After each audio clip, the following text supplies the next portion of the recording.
Hey there, Sharon Horne-Ellstrom here, but you can call me Pajama Grandma.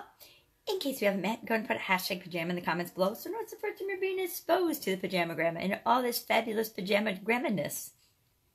Today, I am thinking about a couple of things. Some things just ended. I just ended a 28-day one funnel away challenge with ClickFunnels, which was really, really fun. It was interesting. I've got to do a testimony for it because it was actually it was different than I expected. It was a lot of what I expected, but there were differences in what I expected. I expected to breeze through week 3, which was the funnel building part of the week. And that, I think, probably was the most challenging for me. That was the one where I actually got a little behind.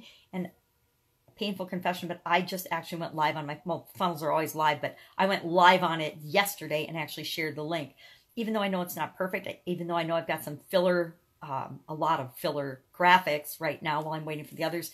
And my membership area is just up. It's all there, but it needs to be cleaned up and made pretty. I launched it anyway. And so we'll see. I haven't checked the results today, but we'll see how it's going because part of my struggle in the past has been like so many other people. We get in these learning loops and we learn and learn and learn and learn and learn and we forget to do. And we're doing stuff along the way, but we're not really putting it out in the world where people can interact with it. So my mission yesterday personally was to put it out in the world so other people could interact with it. Now today I'm thinking about a bunch of things and I put still planning as the title for this because I believe we're always in this loop of planning, doing, checking, and acting. Plan, do, check, act. And it's actually the quality cycle loop that I learned in college. One of the few things I learned in college that I still use very much in my life today. Because it's a process that works for anything. It's the process of designing a process. It's the process of problem solving. It's the process that can be applied to anything. So planning, I end up going back to the planning loop pretty often, pretty regularly. We end up going back and working on the planning stage. So as I'm launching the Women's Summit, again, I got another amazing person, someone on my Dream 100 list yesterday to be a speaker on this Women's Summit. And I haven't really started contacting people yet. I had a cool idea about a week or so ago of how to contact them, the people that I really want to be a part of it. And I just haven't implemented it yet because I had all kinds of other priorities that I had set that were higher priority than doing that. And now I'm back to planning that and getting that mapped out, getting some graphics made for that because I suck at graphics and I know that. And I want to make sure that it's awesome because I want to do more than one of them. I already want to do more than one of them.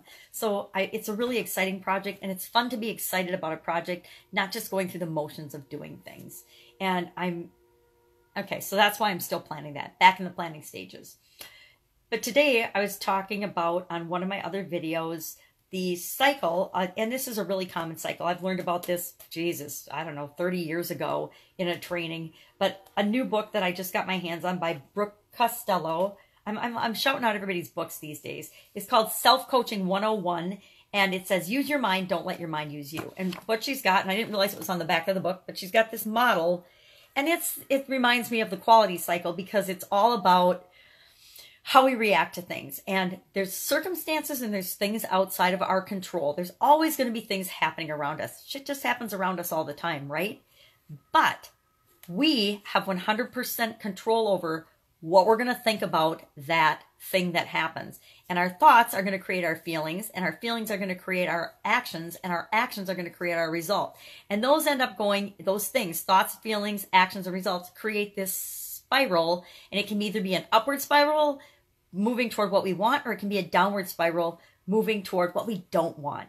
And our thoughts are the beginning of all that. They are the thing that starts all of everything else that happens in our life, whether it's going to be positive or negative. And how we interpret it is always how we choose to interpret it.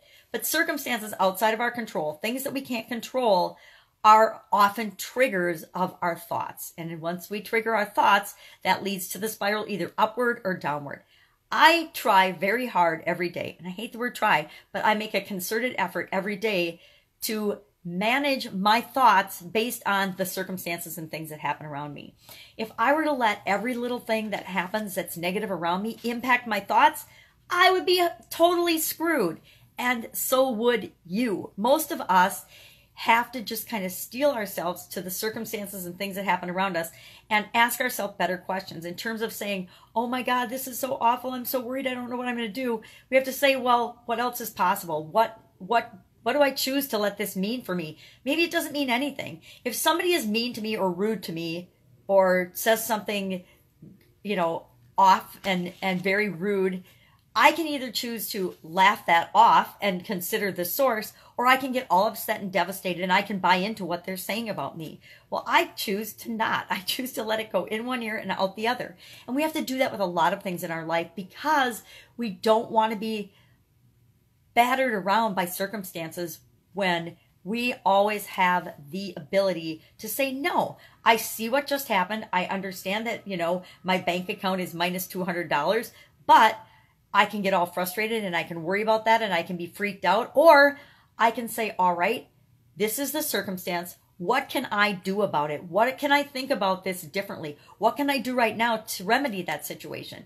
If I'm looking for solutions, I can stay in that upward spiral. If I'm looking to be a victim and feel sorry for myself and whine and say it isn't fair, then I'm starting down that downward spiral. So the choice is always ours. So I've been thinking about that today. I'm also reading another book by Cheryl Lightshoe, who I interviewed on my podcast, who's absolutely amazing. And she's also going to be on the Women's Summit, hint, hint, hint. She has a book all about leadership energy, and it's fascinating. Yesterday it made me cry.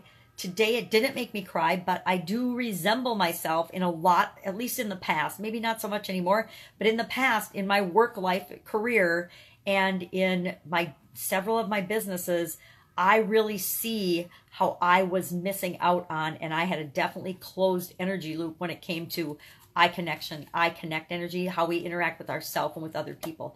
I spent a decade not taking good care of myself, and that led to, in part, a sudden cardiac arrest. Of course, there were a lot more factors going on there, but most of them involved, stress, doubt, worry, fear, limiting beliefs, not eating right, not exercising, working all the time, having no work-life balance, things like that we don't even know are going on at the time that end up after the fact. And remember, hindsight's always 20/20. Isn't that fascinating? We can always look back on situations and things in our life and say, oh, if I had only done this differently, maybe I wouldn't have dropped dead. Oh yeah, maybe I wouldn't have, but chances are, I don't know. There's no way of knowing. We can never go back and change the past. We can never fix or alter something that's happened in the past. We just can't change it. It's impossible. So we need to look to the present moment, because this is the only time we can act, and look to the future and what it is that we want to create. So I'm planning and working on and looking to the future today at what is it that I want to create? What is it that I'm here to do? What is it that I'm here, and who am I here to help, and how am I here to impact the world? So that is definitely my rant for today. Go out and make it a fantastic day, because I will be back tomorrow with day 297 just to let you know what I'm up to. Bye. Have an awesome day.